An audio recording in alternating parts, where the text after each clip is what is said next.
하나님 아버지, 오늘 우리의 구세주 되시고 메시아 되시며 또 우리의 창조주 되신 우리 주 예수 그리스도의 첫 번째 표적을 통해서 우리를 돌아보고 하나님의 위대하심이 우리의 삶 속에서도 경험할 수 있는 복된 축복의 말씀 되게 하옵소서. 예수님의 이름으로 기도합니다. 오늘 이 본문의 말씀은 예수님이 공생의 기간에 처음으로 행했던 표적입니다. 사흘째 되는 날 이렇게 시작합니다. 사흘째 되는 날이 언제냐? 예수님의 공생의 시작은 요단강에서 침례를 받음으로 시작을 합니다. 그래서 수많은 사람이 요단강에서 침례를 받을 때 예수님도 세례 요한에게 침례를 받습니다. 그때 하늘이 열리고 하늘에서 소리가 나고 비둘기가 성령이 비둘기같이 막 하늘에서 하나님이 내 사랑하는 아들이다. 그 성령이 비둘기같이 임하고 하늘에서 소리 나는 것을 듣고 세례 요한은 자신이 세례를 베푸는 그이가 메시아다라고 증언을 합니다. 수많은 사람들이 세례 요한에게 와서 말씀도 듣고 세례받는 모습을 보고 유대인들이 바리새인과 서기관을 세례 요한에게 보내서 네가 누구냐 세례 요한의 정체를 묻습니다. 그때 세례 요한은 나는 메시아가 아니다. 그리스도가 아니다. 나는 그 선지자도 아니다. 나는 광야에서 외치는 소리이다. 소리. 그리고 나는 메시아의 길을 곱게 하라고 하나님이 그에 앞서 보낸 하나의 선지자다. 그의 길을 곧게 하라고 하나님이 보내신 하나의 선지자에 불과하다. 나는 그의 신들매도 풀 수 없을 정도의 미약한 사람이다.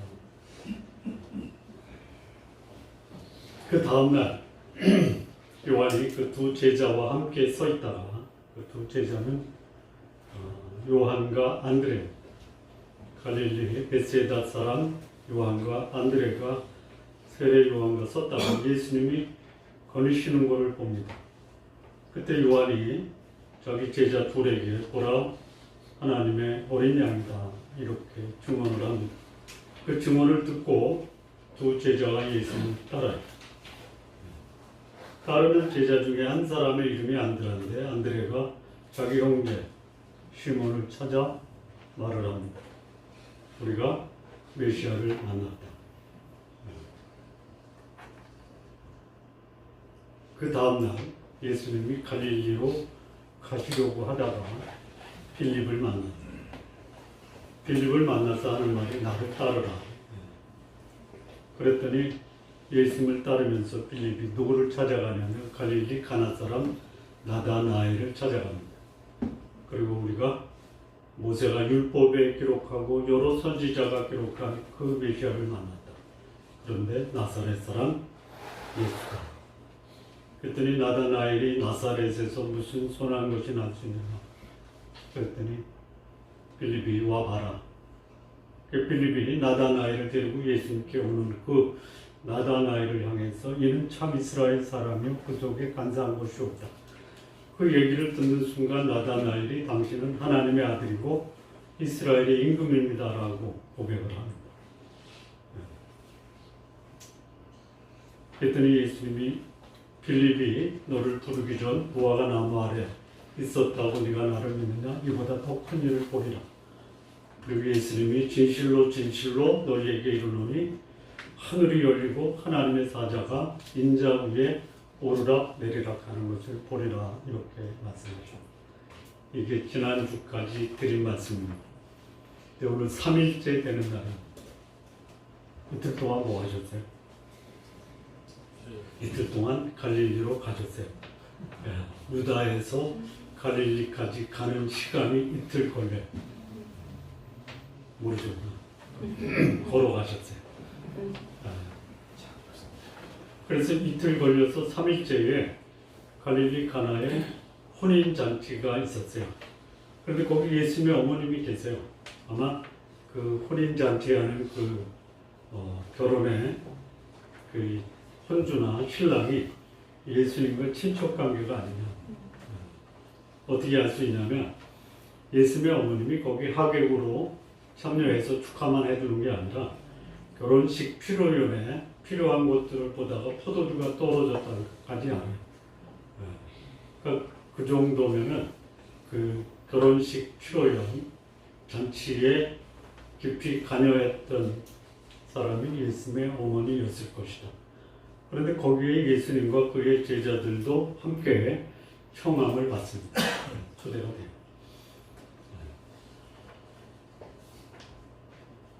이 갈릴리 가나는요, 나사렛에서 한 10km 후반, 그러니까 그 위에 있어요, 북쪽에. 그리고 가버나움으로부터는 한 20km 정도 떨어져 있는 것으로 보여요. 예수님이 제자들과 함께 초대가 됐다. 이 제자들이 예수님 만난 것이 불과 3일, 이틀, 하루, 그러니까 3일 전이에요. 근데 예수님이 갈릴리로 가셨을 때 가시려고 했던 의도가 분명하지 않은데 이 말씀을 보면 결혼식에 참여하려고 갈릴리로 가실 수도 있겠다라는 생각이 들어요. 그 청함을 받았어요. 청함을 받아서 갔는데 만약에 예수님의 가족이라면 예수님만 청함을 받지 제자들도 같이 받아요. 그렇다면 제자들 중에 그 신랑하고 뭐 친분이 있는 사람이 있지 않겠나 그냥 추정을 해봅니다. 예수님이 거기 가니까 예수님의 어머님이 예수님께 와서 포도주가 떨어졌다 이렇게 얘기해요. 포도주가 떨어졌다. 결혼식에 있어서 가장 중요한 준비물이 뭐예요? 음식. 결혼식에 있어서 가장 중요한 것은 신랑과 신부입니다. 주인공. 그런데 그 신랑과 신부가 결혼할 때 이 결혼이 원만하게 진행이 됐고 성사가 됐고 결혼식이 참 뜻깊고 참 기쁘고 즐거운 결혼식이 되는 가장 중요한 준비물이 뭐냐면 포도주. 음식보다 포도주. 자, 여기 포도주가 떨어졌어요. 준비를 안 해서 떨어집니까? 아니면 하객들이 너무 많이 마셔서 떨어졌습니까? 아니면 기대했던 하객들보다 많이 마셔서 떨어졌습니까? 다 가능성이 있죠.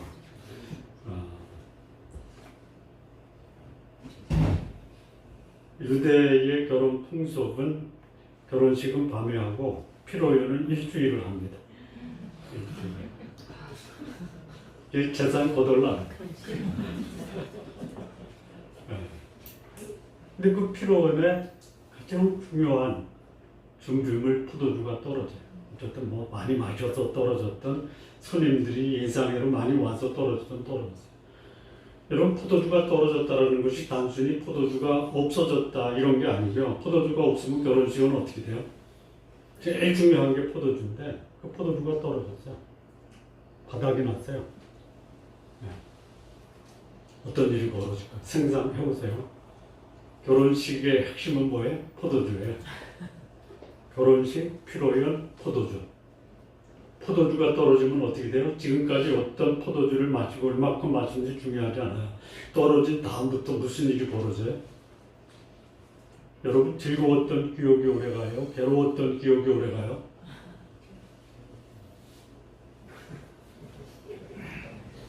그런 거 경험 안 해서 모르지만 그렇죠.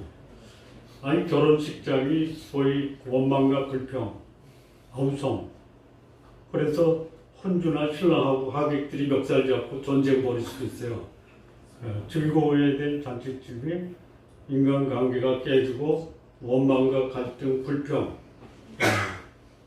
이런 장소로 변할 수 있어요. 뭐가? 포도주가 떨어졌다는 거죠. 그거를 감지한 예수님의 어머님이 예수님께 옵니다. 포도주가 떨어졌어. 포도주가 떨어졌어. 이 한 말씀만 해요. 그리고 거기서 이제 일하는 하인들에게 그런 말을 합니다. 저가 무슨 말을 하든지 그대로 하라 이렇게 말씀을 해요. 예수님이 말씀하신 대로 순종하라. 그랬더니 예수님이 하인들에게 거기 이제 그 잔치집에 손님이 오니까 아마 준비물 중에 하나가 뭐냐면 두세 통 드는 돌 항아리, 거기 물이 담겨 있어요. 그게 뭐냐면 이제 그 손 닦고 뭐 그런 거예요. 발은 안 닦아요. 손 닦는 물이에요. 거기 두세 통 드는 돌 항아리 6개가 있어요. 예수님이 그 하인들에게 얘기합니다. 그 항아리에 물을 부으라. 그랬더니 하인들이 아기까지 채워요. 가득 채워요. 그 다음에 예수님이 하인들에게 그걸 떠서 연회장에 갖다 두라. 여기 연회장은 뭐냐면, 근데 앞에 빠진 게 하나 있어요. 떨어졌어요. 예. 그랬더니 예수님이 자기 어머니에게 여자여, 나와 무슨 상관이 있습니까? 내 때가 이르지 않았다. 여자. 아들이 어머니한테 여자여라고 하면 기분이 어때요? 네? 무시하는 것 같죠? 이게 어느 풍습이에요? 우리나라 풍습이죠. 아들이 엄마 아빠 이름 부르면 우리나라에선 통해요? 미국에서는 뭐 불러요? 네? 물론 뭐 엄마 아빠 부르지만 통상적으로 사람 부를 때 이름 부르죠.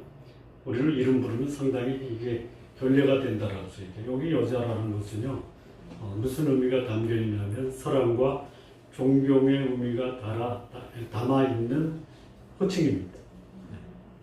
헬라어로 귀네라는 그 단어가 사랑과 존경의 의미를 담아서 부르는 여성을 향한 호칭이에요. 두 번째는 뭐냐면 헬라에서는 이 귀네라는 말이 누구한테 썼냐면요, 왕의 아내, 왕비에게 쓰는 호칭이 귀네.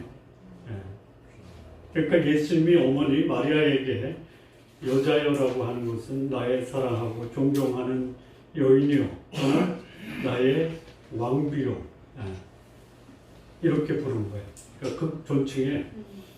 그런데 여기 나와 무슨 상관이 있습니까? 라고 하는데 왜 그걸 나한테 말합니까? 라는 거예요. 아니 왜 어머니가 예수님께 포도주가 떨어졌다고 그래요? 예수님과 무슨 상관이 있어요? 예수님이 그 결혼식의 혼주에 포도주가 떨어진 거를 책임져야 될 분이에요? 아니죠. 예수님의 어머니는 포도주가 떨어졌습니다 라고만 얘기한 거예요. 그런데 그 말에 담긴 의미가 굉장히 심오하다는 거예요. 자, 여기 보면 이 첫 번째 기적을 갈릴리 가나에서 행해서 뭘 드러내요? 뭘 드러냈죠? 11절에 네? 영광을 드러내요. 11절 네. 영광을 드러내세요. 그러니까 예수님의 어머니가 포도주가 떨어졌다 할 때 상황 보고를 한 거냐, 아니면 예수님이 이 문제 해결할 줄 알고 이 말씀을 드린 거냐, 어떤 거예요? 예수님은 예수님의 어머니는 예수님이 그가 로고스, 태초에 말씀이 계시고 이 말씀이 하나님이고 이 말씀이 만물을 만드신 창조주고 이 말씀이 사람들의 생명이고 그 사람들이 사람에게 빛이 되는 것을 선포했잖아요. 예수님의 어머니가 예수님께 떨어졌다 했을 때 내 아들이지만 당신은 메시아이고 당신은 이 문제를 해결할 수 있는 해결자, 창조주다라는 것이 이 말씀에 담겨 있어요.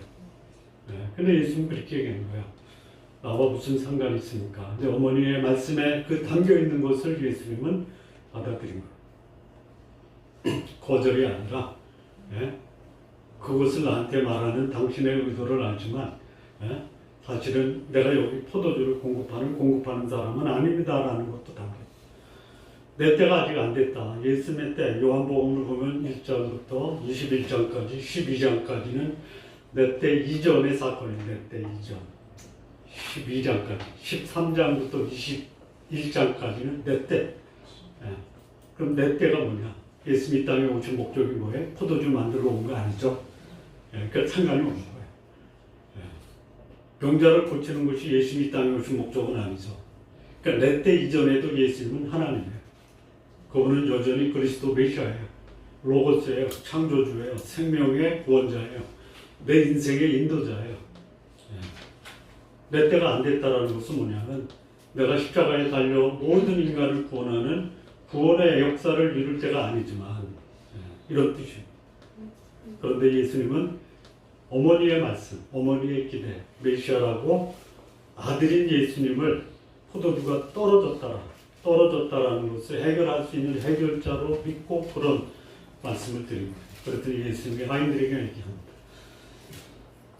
거기 결례에 따라 결례, 개역 성경에는 결례, 개역 개정에는 정결 예식에 따라 두세 통 드는 돌 항아리 6개가 있어요. 손 닦는 항아리에 손님들이 집에 들어올 때 그 뭐 먼지 묻고 이런 거 닦는 그런 하나의 율법의 결례. 그냥 물에 마실 수 있는 물이 아니에요. 손 닦는 물이에요.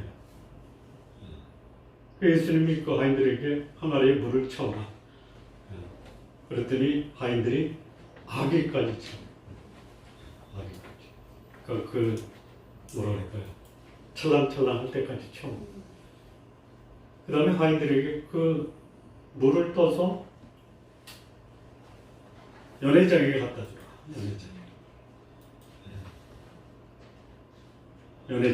연회장이 피로연이 벌어지는 잔치 석상입니까? 아니면 그 잔치 석상을 주관하는 피로연의 총관리자입니다.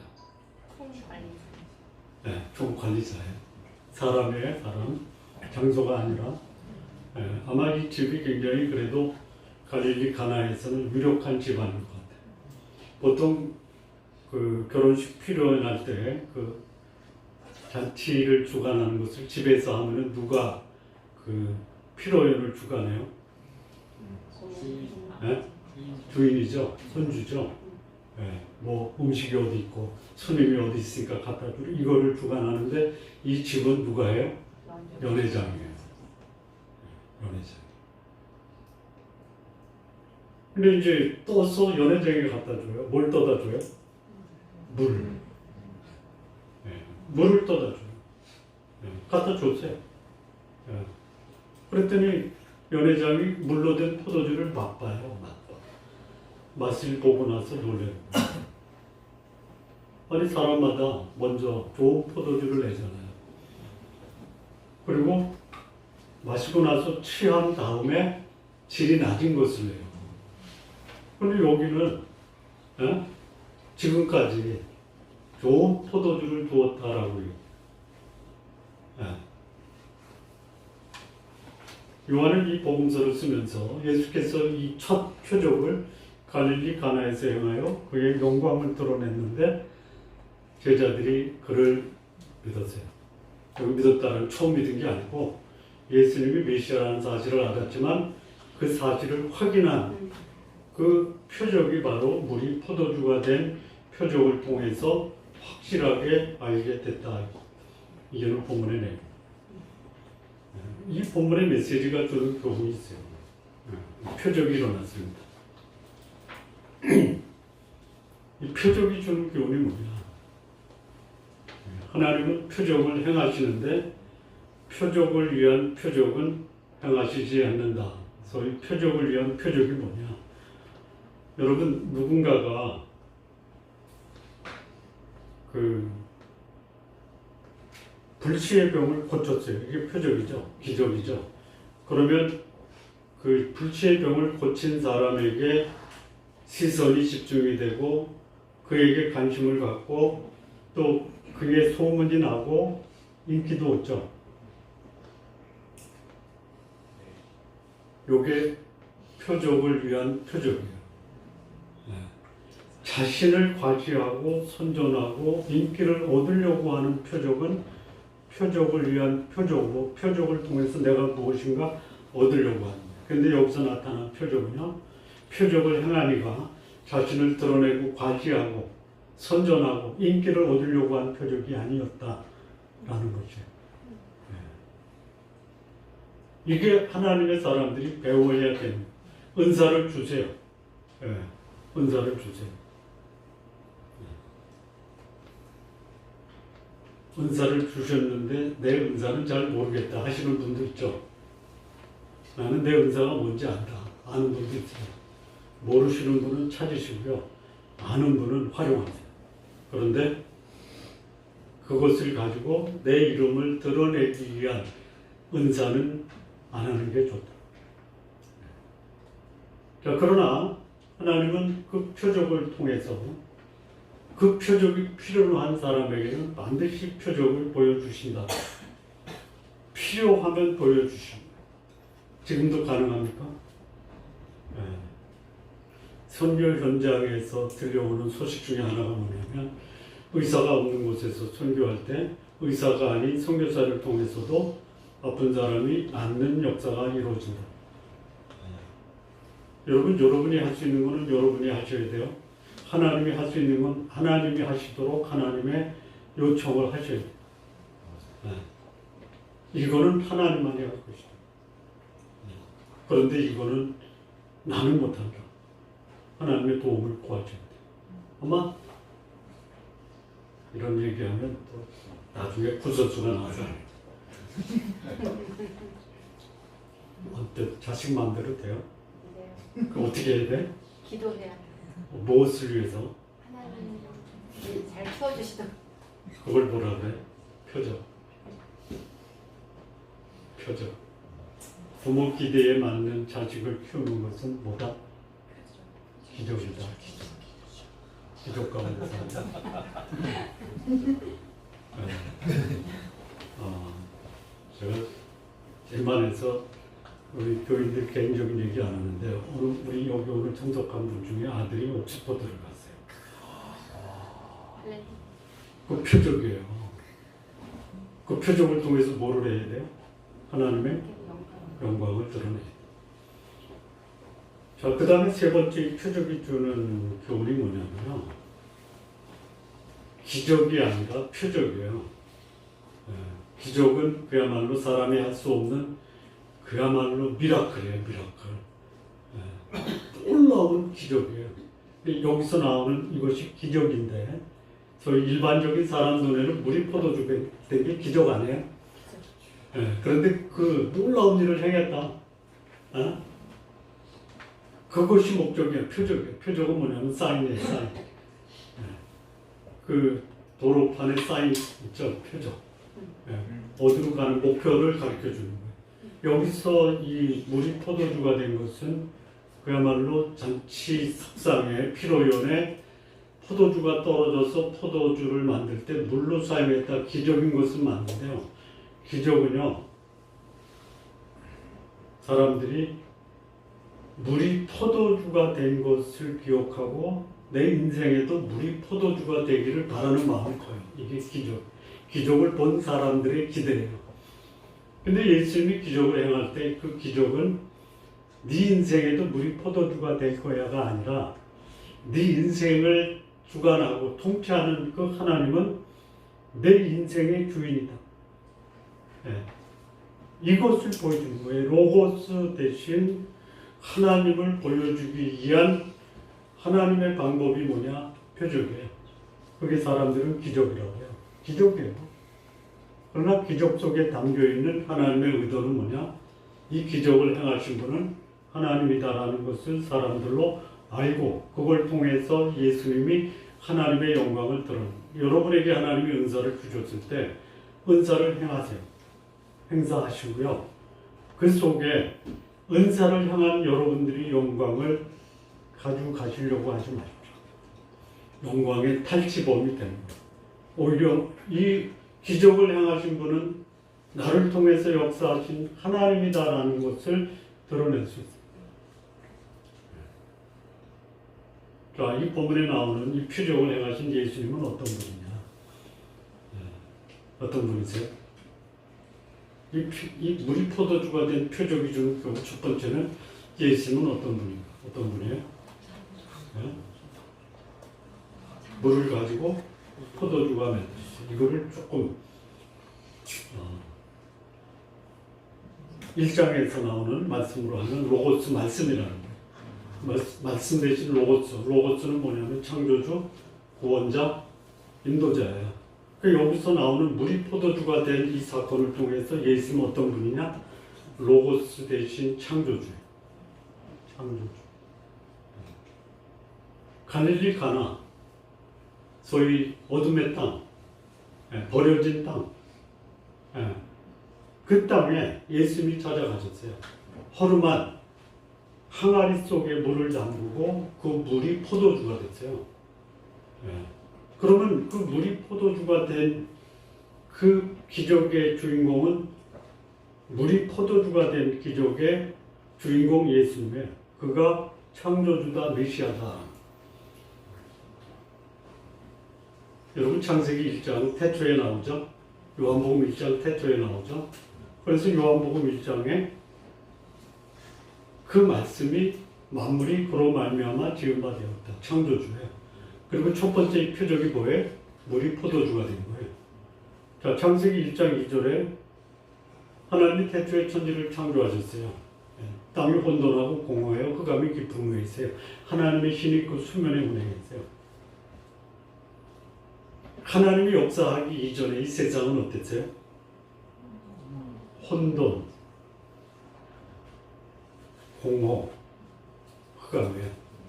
자, 여기 예수님이 잔치 속상에 왔어요. 인생이 잔치와 같이 기쁨과 즐거움이 넘쳐야 되는데 포도주가 떨어졌어요. 자, 포도주가 떨어졌습니다. 어떤 일이 벌어질까요? 기쁨의 잔치의 장이 어떤 장소로 바뀌어요? 원망과 불평. 조금 심하면 신랑이나 혼주 멱살 잡고 싸우는 전쟁터로 바뀔 수가 있어요. 혼란과 무질서의 장소로 변화될 수 있어요. 예수님이 그 소위 잔치집에 포도주가 떨어짐으로 인해서 발생할 수 있는 그 위기의 상황에서 예수님이 물을 가지고 포도주를 만들고 연회장에 갖다 주고 지금까지 먹었던 어떤 포도주보다 더 좋은 포도주를 하객들이 마시게 됐어요. 이게 창조예요. 소위 무질서와 혼돈과 원망과 불평의 잔치집이 이제는 기쁨과 감격과 새로움의 잔치집으로 바뀌는 이게 창조예요. 이게 갈릴리 가나 잔치집에서만 벌어집니까? 여러분의 인생에도 벌어질 수 있죠. 기대하시나요?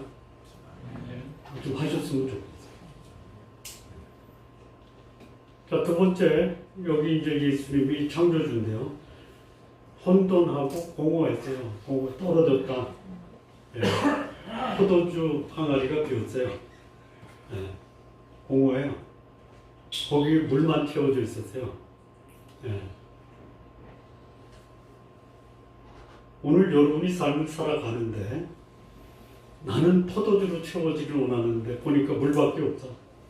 이거 가지고 만족이 안 되죠. 공허하다라는 게 뭐예요? 체험이 없어요. 만족이 없어요. 그래서 이게 무슨 인생이야? 그냥 손 닦는 항아리에 물밖에 없으니 내가 이렇게 어떻게 살아? 이게 공허한 인생이에요. 근데 거기 예수님이 그 물을 뭘로 만드세요? 포도주로 만들어요. 공허한 인생이 소위 풍성한 인생으로 바뀌는 거예요. 우리에게 생명을 주실 뿐만이 아니라 풍성하게 하시는 분이에요. 이 표적이 우리 가운데 있어야 돼요. 여러분 지금까지 사시면서 사는 것이 사는 거죠. 이거보다 더 좋았으면 좋겠다라는 기대가 있잖아요. 소원이 있고. 그런데 이상하게 거기서 공허한 인생에서 예수님은 빼버려요. 그리고 만족을 찾으려고 해요. 지금까지 사시면서 만족할 때도 있었죠. 얼마만큼 지속이 돼요?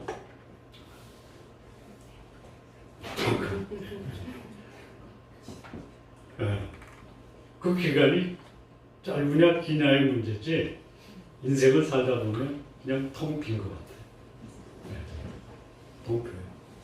이게 인생이에요. 근데 이런 인생, 텅 빈 인생을 채워주시는 분이에요. 여러분 채워졌다. 여러분 내가 지금까지 원하는 거 다 가지고 있다. 그러면 만족할 수 있죠. 아니, 안 해요? 돈 많고 권력 있고 뭐 즐길 수 있는 거 다 즐기는데 만족이 안 돼요? 뭔가 생기겠죠. 또 생기겠죠. 아, 또 생기는구나. 누릴 수 있는 거 누리세요. 그런데요, 그런 적도 있는데요. 어떤 때는요, 있는 거 다 날라가세요. 내가 갖다 버린 게 아니에요. 내가 살아가는 환경이 내가 가지고 있는 거 다 떨어지게 해요. 예? 예. 열심히 일해서 또 주워 긁어보잖아요. 긁어보면 이상해. 쌓아놓잖아요. 다 떨어져요. 그 우리 인생이에요. 예. 인생이 떨어져 보세요. 10원 한 장 없어가지고, 야, 인생이 이런 건가라고 허무할 때가 있어요. 예? 예. 앞으로 나한테 필요한 걸 어떻게 채우지? 예. 이럴 때가 있어요. 예. 거기 예수님이 내 인생의 창조주로 개입하세요. 그랬더니 그 물이, 예? 비어있는 그 항아리가 포도주로 넘치는 거예요. 이게 창조 아니에요. 여러분의 인생을 새롭게 창조하는 분이 예수님이에요. 이게 표적이에요. 예. 세 번째는 포도주가 떨어졌어요. 포도주를 가져가려고 하는데 없어요.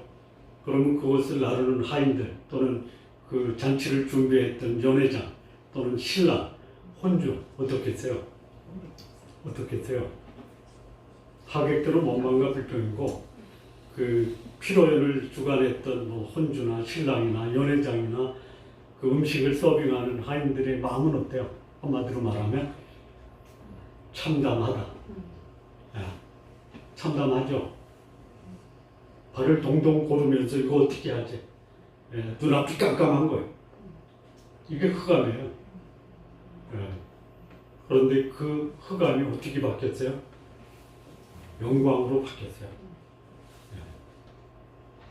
예. 이 물이 포도주가 된 사건은요, 예수님은 창조주다라는 것을 그대로 보여줘요. 예. 이게 물이 포도주가 된 이 표적을 통해서 보여주는 첫 번째 교훈이에요. 예. 예수님은 메시아 창조주 로고스다라는 것을 보여줘요. 하나님의 말씀이 여러분 속에 들어가 있을 때 그 로고스 대신 하나님이 여러분의 삶을 그렇게 바꿀 수 있다. 경험하시기 바랍니다. 네.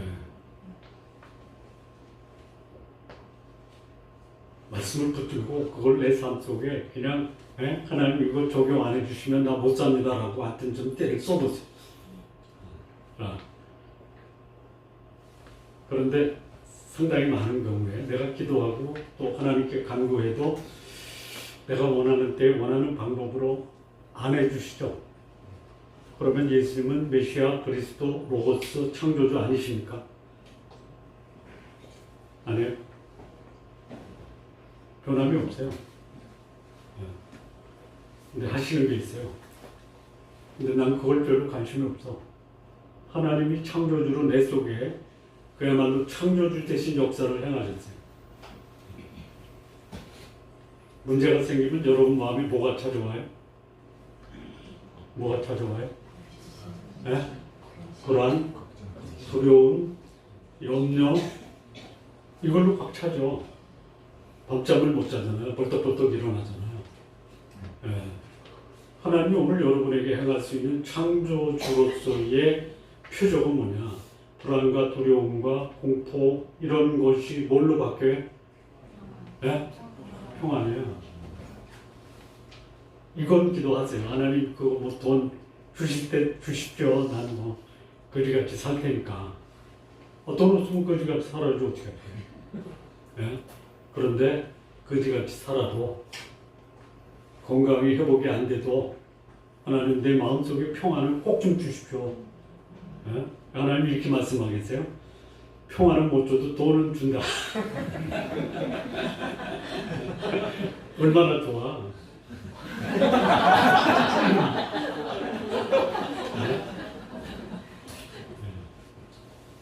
그것도 창조주예요. 기적이에요. 표적이에요. 그런데 하나님 당신이 원하는 때에 원하는 방법으로 주시되 다른 건 몰라도 밤에 잠은 좀 제대로 자고 뱃속 편하고 세상을 긍정적으로 보고 이게 놀라운 표적 아니에요? 그런데 여기 이제 이 포도주가 된 표적의 두 번째 교훈은 뭐냐면요. 우리 인생살이가 어쩌면 결핍의 연속이다라는 거예요. 문제의 연속이에요.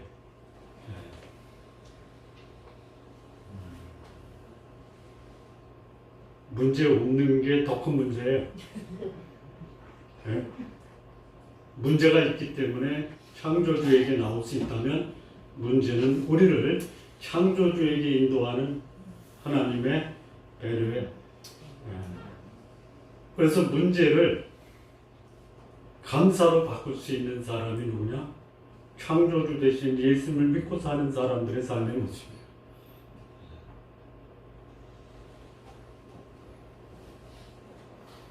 자, 그럼 어떻게 내 인생에도 물이 포도주로 변할 수 있는가?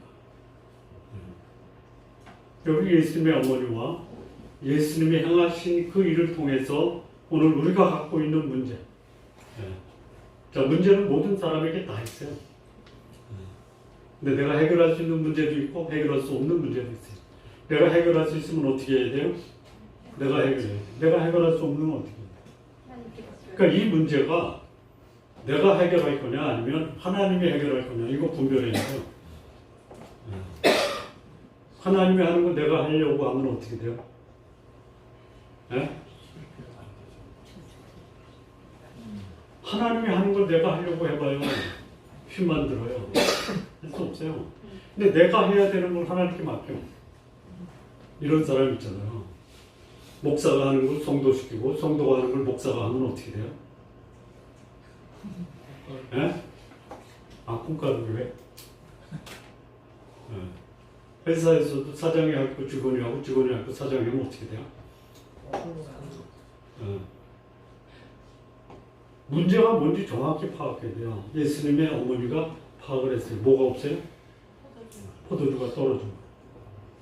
근데 자기가 할 수 없어요. 누구한테 온 거예요? 예. 아들이니까 가서 하소연한 거예요? 하나님께 나온 거예요. 예.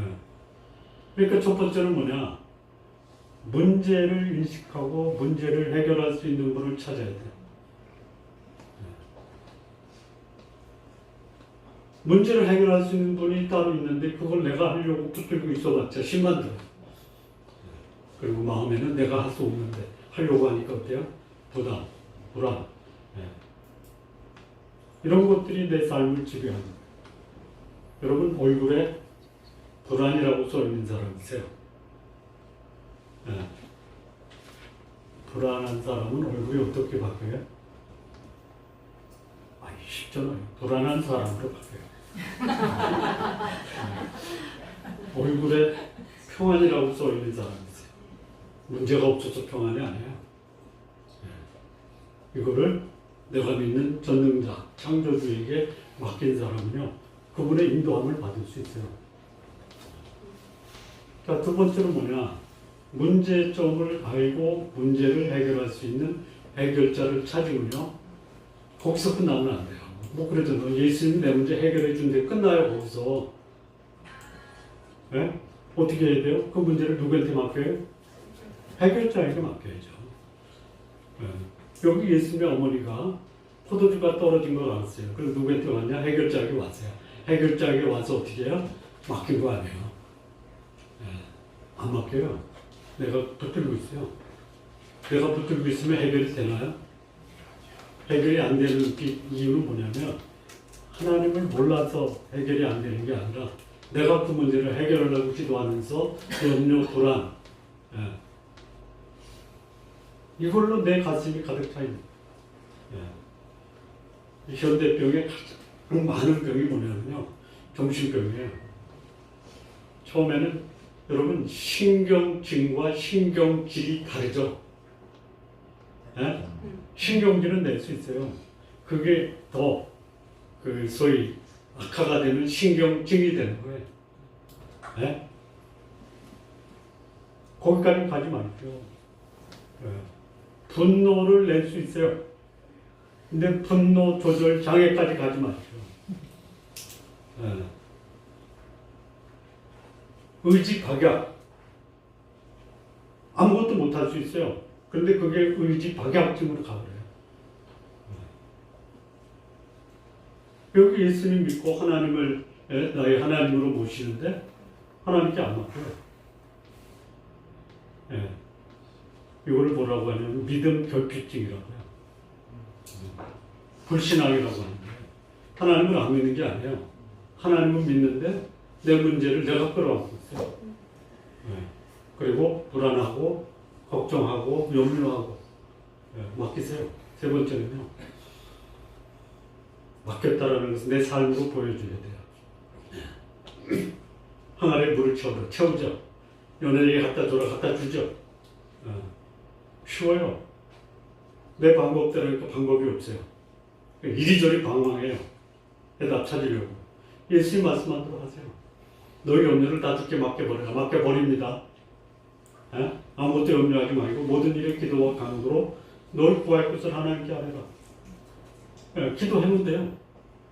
어떻게 할지는 하나님 목에. 하나님 목을 내가 갖다가 하려고 하니까 이게 더 하나님께 대한 원망, 불안. 믿음은요. 맡기고요. 그 말씀대로 순종합니다. 그럼 어떤 일이 내 삶 속에 벌어져요?